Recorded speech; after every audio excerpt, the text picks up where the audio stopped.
Narcotics is A dirty business എന്ന് മുഖ്യമന്ത്രിയെ പറഞ്ഞു കൊടുക്കാൻ ഈ നാട്ടിൽ ആരെങ്കിലും ഉണ്ടാകണേ എന്ന് എനിക്ക് ഇവിടുത്തെ ഡിവൈഎഫ്ഐക്കാരോടും ഇവിടുത്തെ ആളുകളോടുമൊക്കെ പറയാനുണ്ട്.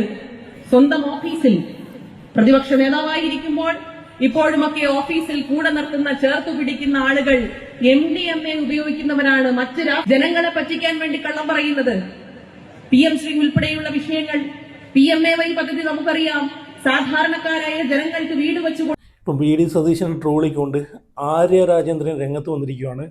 നമ്മുടെ മേയർ ഊട്ടി ഒരു കോർപ്പറേഷൻ എങ്ങനെ നശിപ്പിക്കാമെന്ന് കാണിച്ചെന്ന ഒരു വ്യക്തിയാണ് ആര്യ രാജേന്ദ്രൻ. ഇപ്പം സതീശനെ മുഖ്യമന്ത്രി VD സതീശൻ ട്രോളിക്കൊണ്ടാണ് ആര്യ രാജേന്ദ്രൻ രംഗത്ത് വന്നിരിക്കുന്നത്. നാർക്കോട്ടിക് ഈസ് ഡാർട്ടി ബിസിനസ് എന്ന് പറഞ്ഞുകൊണ്ട് ഭയങ്കര ഘോരഘോരമായിട്ടുള്ള പ്രസംഗങ്ങളൊക്കെ നടത്തി ഇപ്പം ആര്യ രാജേന്ദ്രൻ രംഗത്ത് വന്നിട്ടുണ്ട്. അപ്പോൾ ഞാൻ ആ ഒരു വീഡിയോ വെച്ച് തരാം. അപ്പോൾ അതിലേക്ക് പോകുന്നതിന് മുമ്പ് ആര്യ രാജേന്ദ്രൻ്റെ ഭരണം ഇഷ്ടമല്ലാതിരുന്ന ആളുകളൊക്കെ ഒന്ന് വീഡിയോ ലൈക്ക് ചെയ്യണേ.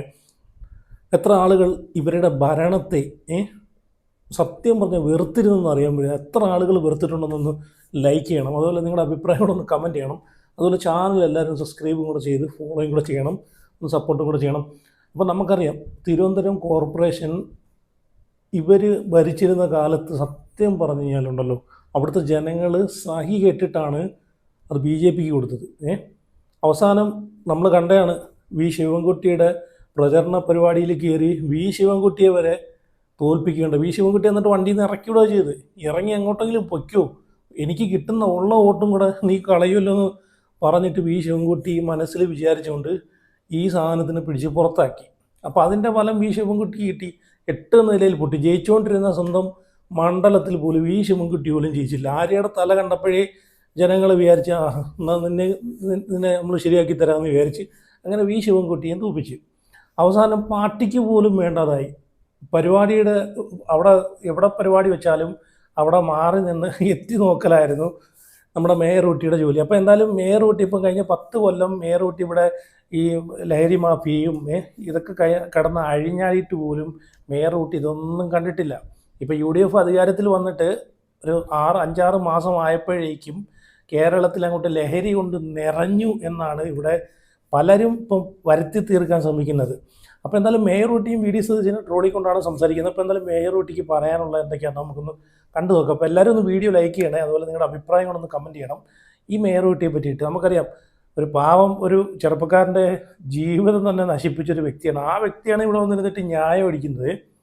ഇന്ന് വരെ അയാൾക്കൊരു നീതി, അയാളോട് സോറി പോലും പറയാൻ കൂട്ടാക്കിയില്ലെന്നുള്ളത് അത് നമുക്കറിയാം. യദുവിൻ്റെ കാര്യം നമുക്കറിയാവുന്നതാണ്. അപ്പോൾ എന്തായാലും മേയർ ഊട്ടി പറയുന്നത് നമുക്കൊന്ന് കണ്ടു നോക്കാം. Narcotics is A dirty business എന്ന് മുഖ്യമന്ത്രിയെ പറഞ്ഞു കൊടുക്കാൻ ഈ നാട്ടിൽ ആരെങ്കിലും ഉണ്ടാകണേ എന്ന് എനിക്ക് ഇവിടുത്തെ ഡിവൈഎഫ്ഐക്കാരോടും ഇവിടുത്തെ ആളുകളോടുമൊക്കെ പറയാനുണ്ട്. സ്വന്തം ഓഫീസിൽ പ്രതിപക്ഷ നേതാവായിരിക്കുമ്പോൾ ഇപ്പോഴുമൊക്കെ ഓഫീസിൽ കൂടെ നിർത്തുന്ന ചേർത്തു പിടിക്കുന്ന ആളുകൾ MDMA ഉപയോഗിക്കുന്നവരാണ്, മറ്റ് രാസവസ്തുക്കൾ ഉപയോഗിക്കുന്നവരാണ് എന്ന് തിരിച്ചറിയാൻ ഒരുപക്ഷെ ഇവരെല്ലാം അറിഞ്ഞുകൊണ്ടാണോ ഇതിനൊക്കെ നേതൃത്വം കൊടുക്കുന്നത് എന്ന് പോലും ഇന്ന് കേരളത്തിലെ ജനതയ്ക്ക് ഒരു സംശയം വരികയാണ്. PM ശ്രീ വിഷയത്തിലെ ഈ പുതിയ ഗവൺമെന്റിന്റെ ഇടപെടൽ, ഇവിടെയാണല്ലോ നമ്മുടെ വിദ്യാഭ്യാസ മന്ത്രി ഉള്ളത്. എന്താ മുസ്ലിം ലീഗ് പറഞ്ഞത്? PM ശ്രീ അറബിക്കടലിൽ. അപ്പൊ അറബിക്കടൽ അറിയാത്തത് കൊണ്ടാണോ കളയാത്തത് എന്ന സംശയം നമുക്കുണ്ട്. അറബിക്കടൽ ഒന്ന് കാണിച്ചു കൊടുത്താൽ ഞങ്ങൾ ഇതറിയും എന്ന് പറയുന്നവരാണോ മുസ്ലിം ലീഗുകാർ എന്ന സംശയം നമുക്കുണ്ട്. ജനങ്ങളുടെ വോട്ട് വാങ്ങി വിജയിക്കുമ്പോൾ ആ ജനങ്ങളോട് നീതി കാണിക്കാൻ ഇവിടത്തെ മുസ്ലിം ലീഗ് ആയാലും കോൺഗ്രസ് ആയാലും അവർക്കെല്ലാം കഴിയണം. PM ശ്രീയുടെ കാര്യത്തിൽ പറഞ്ഞു ഇതിൽ നിന്ന് പിന്നോട്ട് പോയാൽ പണം ലഭിക്കില്ല എന്ന് പറഞ്ഞു. ആരാ പറഞ്ഞത്? മുഖ്യമന്ത്രി പറഞ്ഞു, വിദ്യാഭ്യാസ മന്ത്രി പറഞ്ഞു. അങ്ങനെ പറഞ്ഞതിന് ശേഷം എന്ത് സംഭവിച്ചു?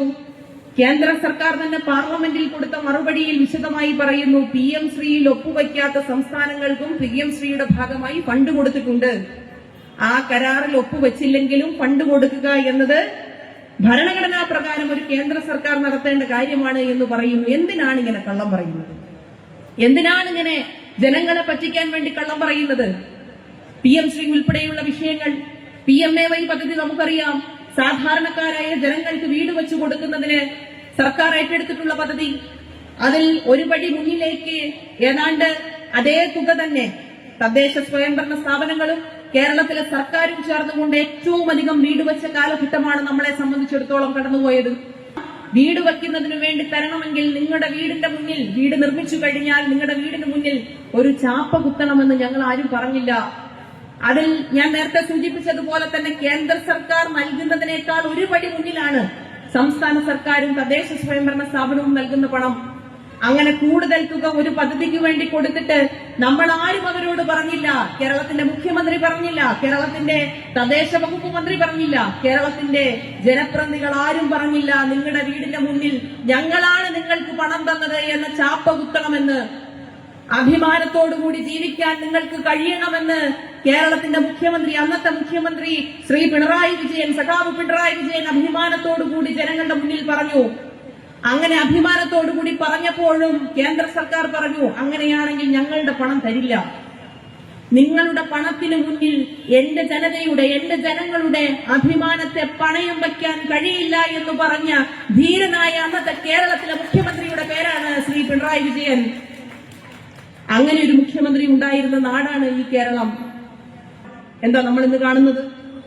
പെൻഷൻ സഹകരണ ബാങ്കുകൾ വഴി പെൻഷൻ കൊടുക്കണ്ട എന്നുള്ള തീരുമാനമെടുക്കുന്നത്. ഘട്ടം ഘട്ടമായി പെൻഷൻ എന്ന ഒരു അവകാശം, ജനങ്ങളുടെ അവകാശം, അത് ജനങ്ങളിൽ നിന്ന് പതുക്കെ പതുക്കെ അപ്രതീക്ഷിതമാകുന്നത് നമുക്ക് വളരെ താമസിക്കാതെ കാണാം.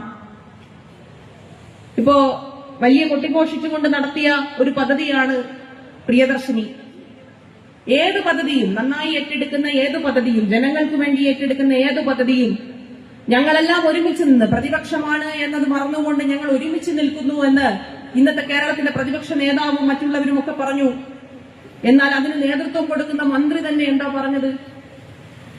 പൊതു വിദ്യാഭ്യാസ സ്ഥാപനത്തിൽ കുട്ടികളെ പഠിപ്പിക്കാതെ പണമുള്ള വിദ്യാഭ്യാസ സ്ഥാപനത്തിൽ പഠിപ്പിക്കുകയും ബസ്സിൽ പണം കൊടുക്കാതെ ഇടിച്ചു കയറുന്നവരുമാണ് കേരളത്തിലെ സ്ത്രീകൾ എന്ന് പറഞ്ഞു.